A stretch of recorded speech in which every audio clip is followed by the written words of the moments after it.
May 30th, the alarm went off. I was getting ready to go to work. I was to be in work at 6 a.m.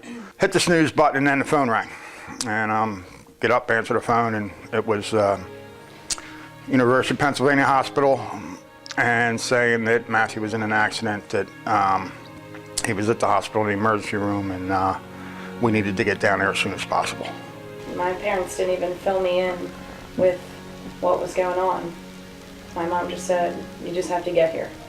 And that's when I knew that you couldn't ask anything else, because I didn't want to know at that point. You just had to get there and see it. And we were driving to the hospital, and we went right past the accident scene. We saw an ambulance there. But I remember saying to him, geez, I wonder what happened. That's strange for, I knew. A news.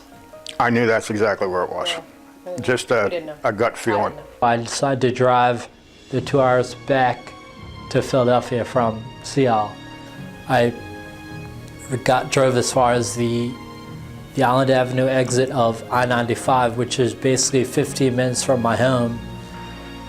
The emergency room, doctor came out and talked to us briefly, said him and another gentleman were in an accident. More so the fact that Matthew fell asleep at the wheel, hit a guardrail, disabled the car. Another gentleman stopped to help him.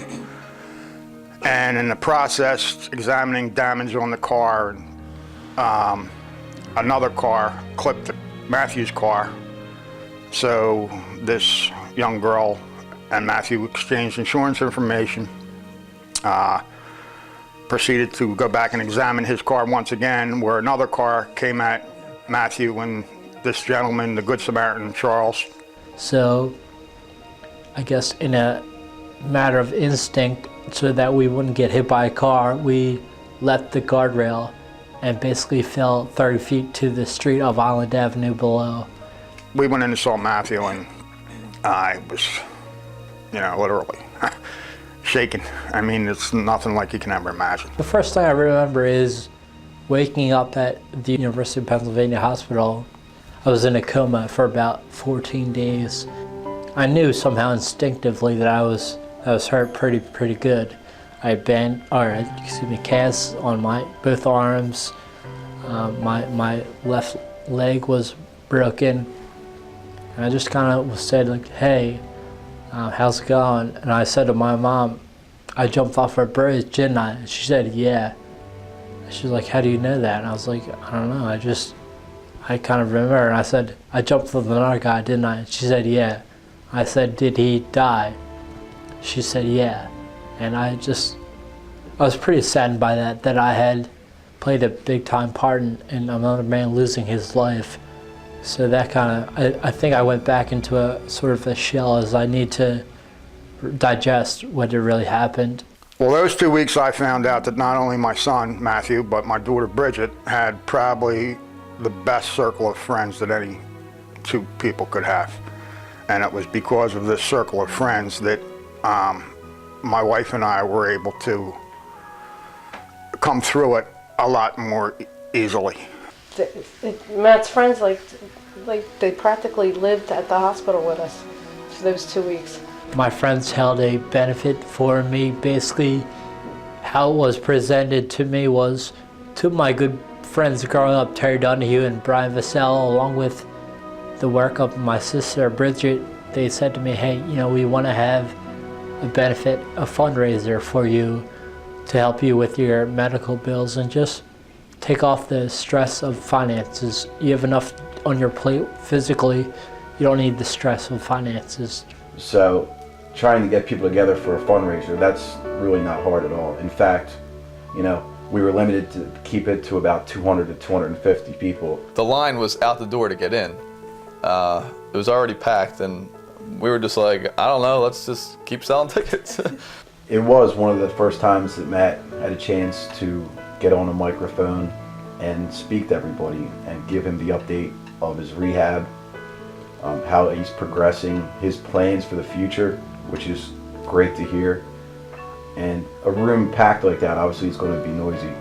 And the sound, everybody was just quiet. and everyone let Matt speak, and it was one of the most touching things I've ever seen in my life.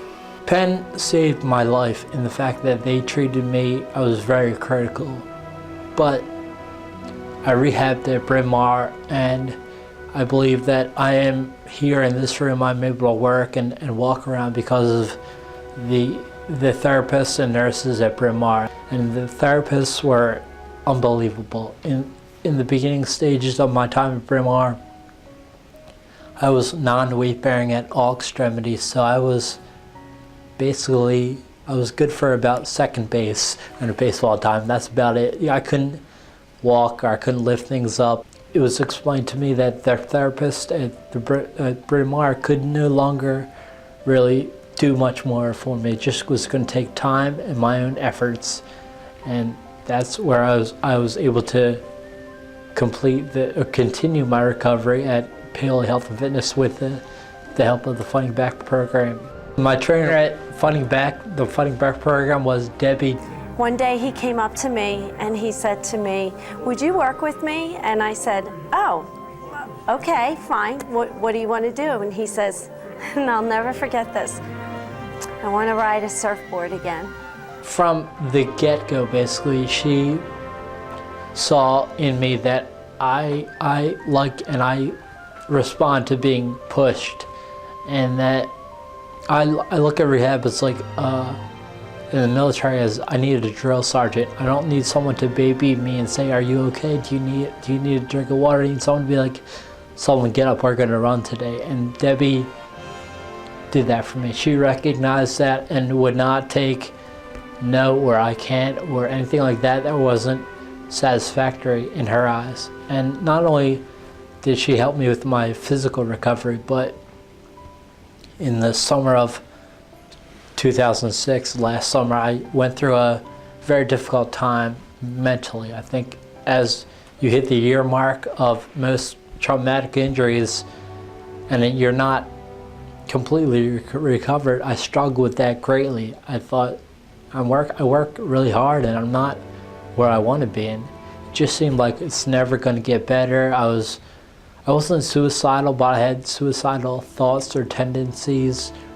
It was about that time where I started taking an antidepressant, which really helped. I just needed an extra boost, so to speak, with my physiology. But also, Debbie always had a finger on my pulse. And whether we were working together or she just saw me in the gym, she seemed to notice when I was down or frustrated. She would take 5-10 minutes to just make small talk. "Hey, what's going on? Do you want to talk about things?" And I think that was extremely helpful in the fact that I don't think I was making it known that I was frustrated or angry or anything about my situation. I wasn't throwing weights or cursing all out or anything like that, but somehow she knew that I needed to talk things out, and she was always there to listen. And what Debbie did for me in my time fighting back was incredible. I think, again, as I'm here today and I don't need a wheelchair any longer and I use the cane rarely, she has pushed me to that point, and she truly affected my life in a positive way. I mean, there's no way I could thank her enough or express in words how much she has done for me, but she truly had a positive impact on my life.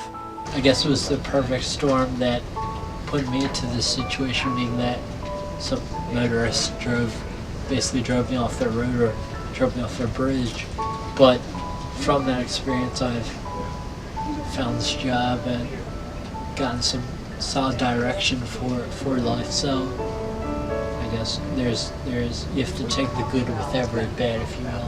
So they say there's a reason for everything happening, and I guess I don't like to believe it sometimes, but I guess it turns out that there is. So the hardest thing when you're dealing with one of these traumatic injuries is that the world keeps spinning, and I would like to just hit timeout, say timeout, and just allow me to continue my recovery, but have the world around me stop until I'm more recovered. but unfortunately there is no special timeout in life. What I learned from this whole thing was I changed from being negative and my initial process of thought to being positive now, because I see where he came from, where he was that day on May 30th to where he is today. It's just, attitude is so important, and the fact that if you have the will and the desire and a little luck and a lot of prayers and a lot of support, you can get there. You know, you can absolutely get there, and all you got to do is look at him today.